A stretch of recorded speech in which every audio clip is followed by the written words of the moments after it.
Yes, ये है 11वां question आपका। log 10.02 आधार ई, इसका मान सन्निकट मान ज्ञात करना है, जबकि log 10 आधार ई का मान दे रखा है 2.3026।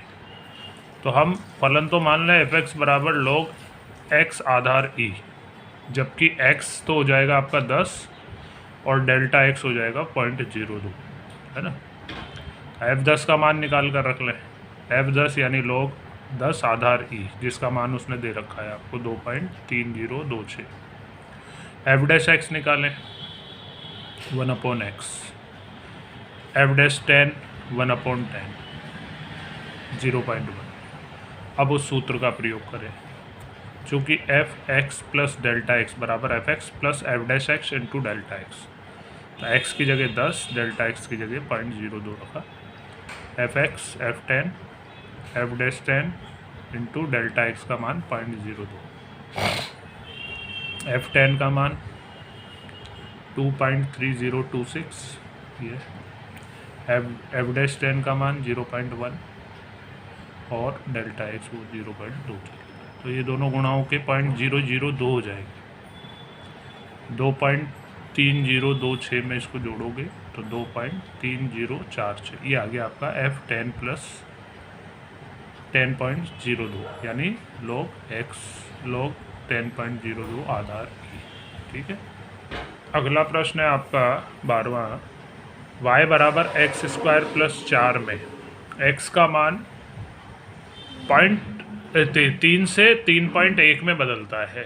तो इसका मतलब डेल्टा एक्स हुआ आपका 3.1 माइनस 1 3 0.1 और x हो गया 3 जो प्रारंभिक x का मान था, है ना। अब आपको dy ज्ञात करना है ना, डेल्टा y ज्ञात करना है।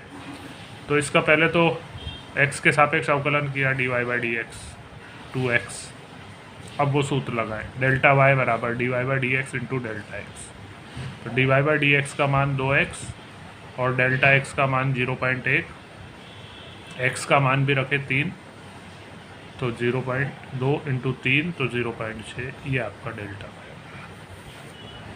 अगला प्रश्न 14, गोले की त्रिज्या 10 सेंटीमीटर से 9.8 सेंटीमीटर में परिवर्तित होती है, यानी प्रारंभिक r तो 10 है और डेल्टा r 9.8 माइनस 10 यानी माइनस की 0.2 और dv ज्ञात करना है, आयतन में परिवर्तन ज्ञात करना है, त्रुटि ज्ञात करना है। तो आयतन का सूत्र गोले का v 4/3 पाई r क्यूब, तो dv/dr बराबर 4, 3 से 3 कट जाएगा 4 पाई r स्क्वायर।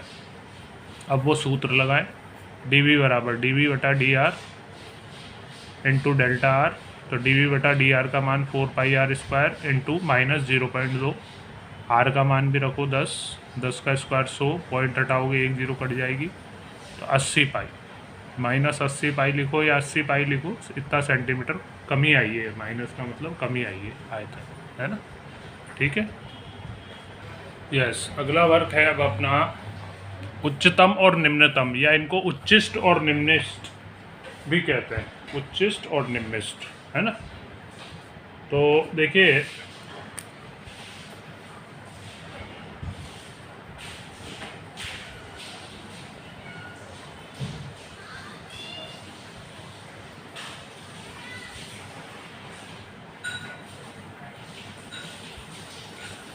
अगर कोई फलन किसी अंतराल i में परिभाषित हो तो f उस फलन का उच्चतम मान i में होता है अगर i में एक बिंदु x बराबर c का ऐसा अस्तित्व है कि उस बिंदु पर फलन का मान fc अन्य सभी फलन के अन्य सभी बिंदुओं पर मानों से बड़ा हो या बराबर हो।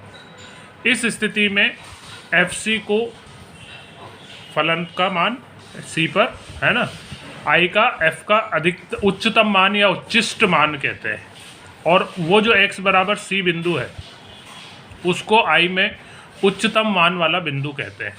जैसे ये फलन है ना, ये फलन का वक्र है, यहाँ से यहाँ तक का अंतराल है ये, तो इसमें ये x बराबर c इस बिंदु पर फलन का अधिकतम मान आ रहा है, तो ये c इस फलन का उच्चतम मान वाला बिंदु है और fc फलन का उच्चतम मान है।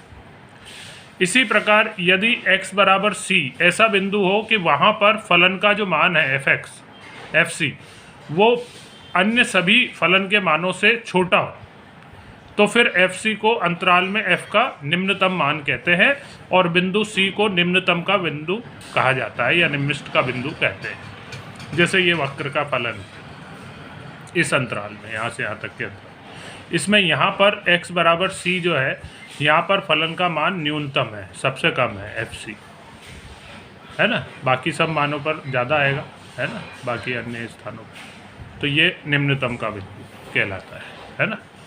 और अगर I में फलन f चरम मान रखने वाला फलन कहलाता है अगर I में एक ऐसे बिंदु c का अस्तित्व हो कि fc फलन का या तो उच्चतम या फिर निम्नतम मान वाला होता है, तो फिर इसको फलन को कहते हैं I में चरम मान रखने वाला फलन कहलाएगा। ठीक है ना। तो हम दिए गए फलनों के कुछ फलनों के मान जो होते हैं उच्चतम निम्नतम, उनको हम देखकर भी बता सकते हैं। किस प्रकार? जैसे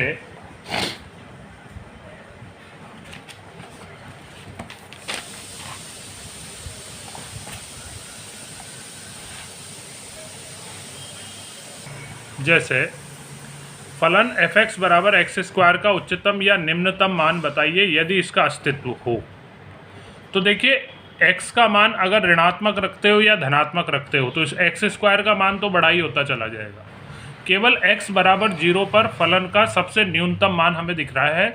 x बराबर 0 पर f0 का मान 0 होगा, है ना, जो कि निम्नतम मान है इस फलन का।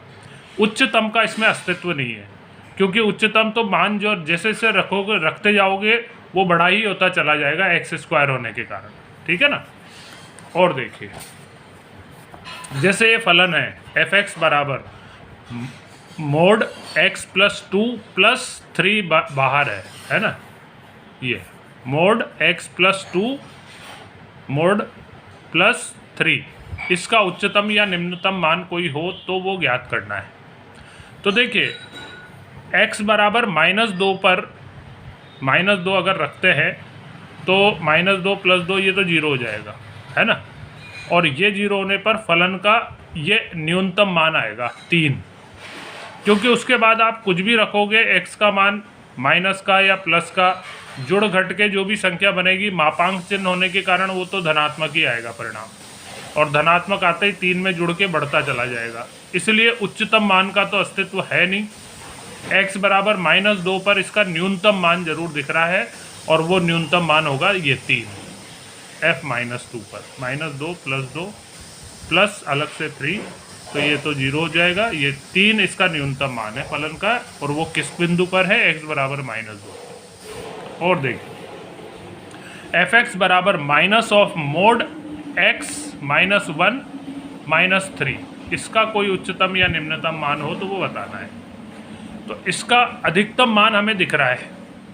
अगर ये मोड 0 हो जाए तो -3 इसका अधिकतम मान होगा। उसके बाद x बराबर 1 पर यह अधिकतम होगा, अधिकतम मान आएगा आपका -3, और न्यूनतम मान का अस्तित्व नहीं है क्योंकि इस मोड के बाहर ही माइनस लगा हुआ है। मोड के बाहर माइनस का होने के कारण ये जितना भी जो भी संख्या सरल होके आएगी वो ऋणात्मक ही बनेगी, और ऋणात्मक बनने के कारण ये माइनस का माइनस में जुड़कर माइनस की संख्या और कम होती चली जाएगी, है ना। माइनस की जितनी बड़ी संख्या होगी उतना छोटा मान होता है ना। इसलिए निम्नतम मान का अस्तित्व नहीं है। और देखिए f(x) बराबर sin 2x प्लस 5। देखिए साइन और कोस का मान -1 से +1 के बीच ही होता है। न्यूनतम मान -1 और अधिकतम मान 1 होता है। तो x बराबर -1 पर फलन का न्यूनतम मान आएगा f-1, तो -1 प्लस 5 4, और अधिकतम मान भी आ रहा है इसका +1 पर, उससे बड़ा फिर जाएगा नहीं। x बराबर 1 पर फलन का अधिकतम मान f1 बराबर 1 प्लस 5 6, तो ये अधिकतम मान का बिंदु है ना। x बराबर 1 अधिकतम मान का बिंदु है और x बराबर -1 न्यूनतम मान का बिंदु है, और उस पर ये अधिकतम मान है और 4 जो आया था वो न्यूनतम मान है। अगला है f(x) बराबर 9x² प्लस 12x प्लस 2 का उच्चतम या निम्नतम मान बताना है ना। ये फलन है अपना fx बराबर 9x² प्लस 12x प्लस 2। तो देखिए 9x 3x का वर्ग है, ये 12 2 इंटू 3 इंटू 2x, इसलिए हम 2 का स्क्वायर 4 बनाने के लिए इसमें 2 जोड़ लिया 2 घटा लिया, तो ये 4 बन जाएगा, ये -2, तो 3x प्लस 2 का होल स्क्वायर बन गया है तो, और ये -2। अब हम इस पर न्यूनतम मान की बात कर सकते हैं, क्योंकि इस ब्रैकेट का मान अगर 0 हो जाए, जो x का मान -2/3 रखने पर है ना, रखने पर 0 हो जाएगा है ना, तब इसका न्यूनतम मान बचेगा आपका -2, और अधिकतम मान का अस्तित्व नहीं है, क्योंकि होल स्क्वायर लगे होने के कारण ब्रैकेट का जो सॉल्यूशन आए, जो भी अंदर माइनस का बचे प्लस का बचे, वो प्लस का होके प्लस का ही रहेगा, और उसमें से 2 घटेगा तो जो भी मान बड़ा होता चला जाएगा है ना। इसलिए उच्चतम मान का तो अस्तित्व है नहीं, निम्नतम मान इसका जरूर आ जाएगा 0 -2 -2 है ना, जो इसका मान -2/3